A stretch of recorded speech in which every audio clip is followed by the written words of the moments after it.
Hi guys, welcome to a new video. In this video I'm going to talk about the major changes that could be happening inside of the Forex market this week. So first of all, let's just dig into the DXY, because I think the DXY will explain us a lot. First of all, in the past few weeks I already said the DXY could move up and we could touch this weekly supply. Currently we have touched it. So what could be happening from here is that we see some kind of pullback. But the interesting thing with the DXY right now is that it could make a bigger pullback than most people will be expecting.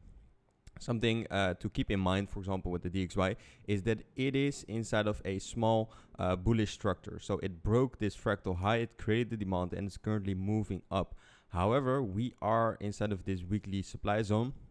We already touched this earlier weekly supply zone here, moved down, touched this demand zone, and we are moving up.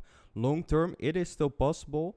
But for now, what makes sense for me is if price would move down again, would move to these lows again, visit these lows, and after that make a bigger move to the upside.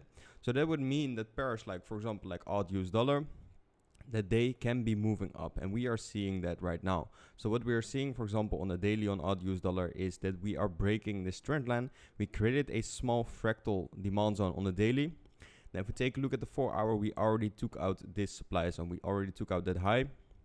We are currently moving up. So what I will be watching for this week is this demand zone below here. Now if we zoom into the 50-minute, we could see a little bit clearer demand zone. I won't be taking trades directly from this demand zone. I just want to see if we can sustain this move and then create like a fractal entry inside of this demand zone, or eventually move a little bit lower, break that low, and go further inside of this 4 hour demand zone. So that will be this refined 4 hour demand zone in there. Now we go to NZDUSD. That one is slightly more interesting to us right now. So what we're seeing for NZDUSD is we already touched this supply zone twice right now. Then we go to the daily, we see it already broke this daily trend line. It created a fractal demand zone, and price is currently moving up. So usually if we would follow order flow, then price could easily take out these highs and move up higher. So what I will be watching is if we can break this supply zone, create a new demand zone, and take an entry from there. I already tried to take a trade from this lower zone in here. However, the 15-minute didn't give me an entry. So unfortunately, I didn't get in below here. Price didn't retrace back to this zone. But still, we could search for some longs in this zone. So we got this 15-minute demand zone in there. But firstly, I would like to see the 4 hour take out this high, take out the supply zone, after that create a new demand zone and move from there. Now let's take a look at Euro-Dollar. Euro-Dollar is showing us the same thing. So what we saw in Euro-Dollar on the daily is we touched this demand zone, breaking our trend, and price already touched this small fractal zone in here. So it looks good for a further move up. It would make sense that DXY may pull back and Euro and other pairs would move up slightly.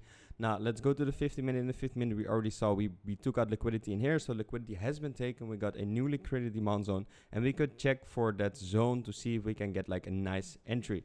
If we break this low, that would mean we would visit the lower end of the zone and we would create a small trend like this. So we make a trend like this and after that shoot up.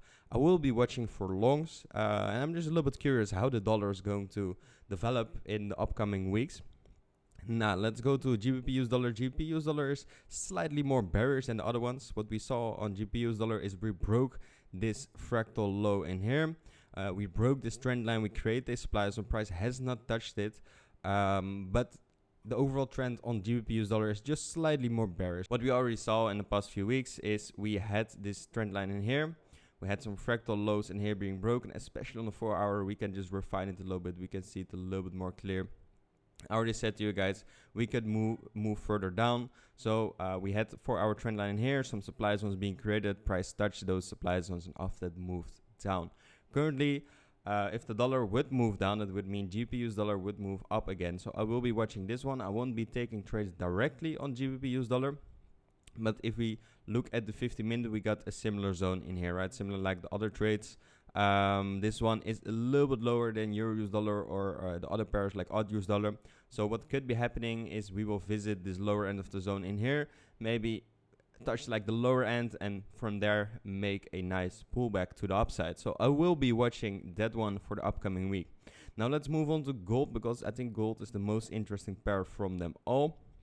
So what did we see on gold last week is that we made a huge rally to the downside. So like I said, we had a supply zone in here, and it would make sense for me, at least back then, it would make sense for me if we broke these lows. I also said in our Telegram that it was likely if price broke this low in here that we would move further and we would move below the 2000 level. That happened. Currently we touched this weekly and daily demand zone and we are moving up. So as you can see, we got a trend line in here. This would be the third touch of the trend line. Maybe if you draw it like this, it will be even like the fourth or fifth touch.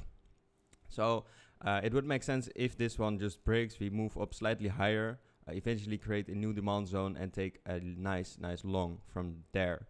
So yeah, if the DXY would turn bullish, that could mean that gold will turn like highly volatile and move and just like shoot up, right? Just go to the highs, eventually visit this high, might see a pullback from there, but for now I am still bullish on gold. We already took out liquidity from all these 2 months in here, so from December until the start of February, we built up a lot of liquidity. And for me, if I see something like this, it would just make sense that if price just keeps breaking lows, that it will eventually break all the lows, take liquidity and go to a better value like this, like the 1988 level we are coming from right now. So I will be watching this. Currently, yeah, it's Sunday, so the market is closed, but I will be watching if we can break this, maybe move slightly higher in this refined zone. We could search for a small short from there, but if we break this, that would mean price is turning bullish. Then we need a retest of that zone, and if price retests it and moves up again, then we could see these higher levels being hit for sure.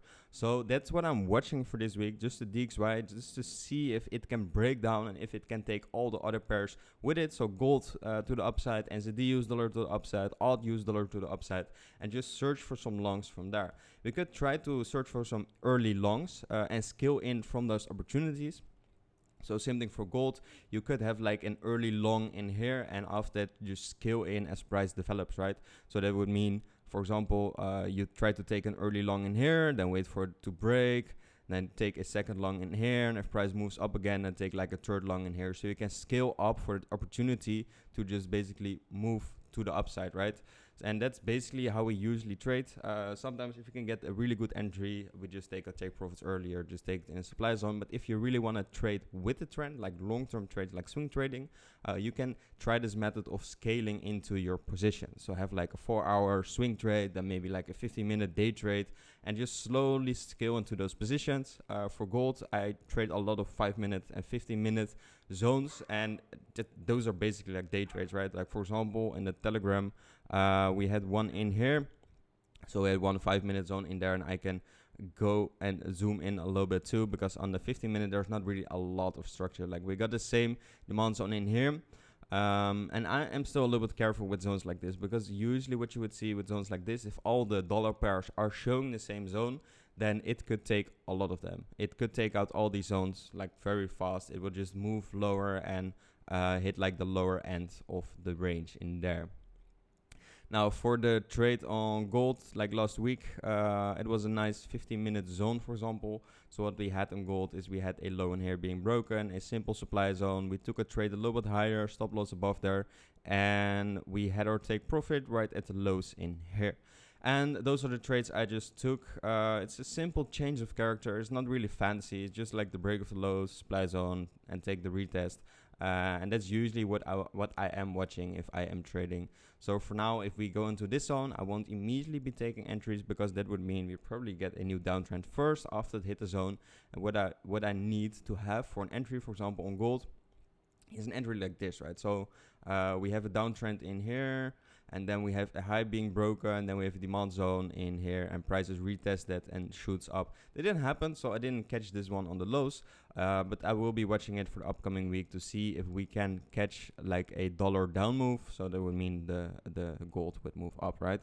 So that's it for this week. I hope you guys enjoyed, and I will see you in the next videos.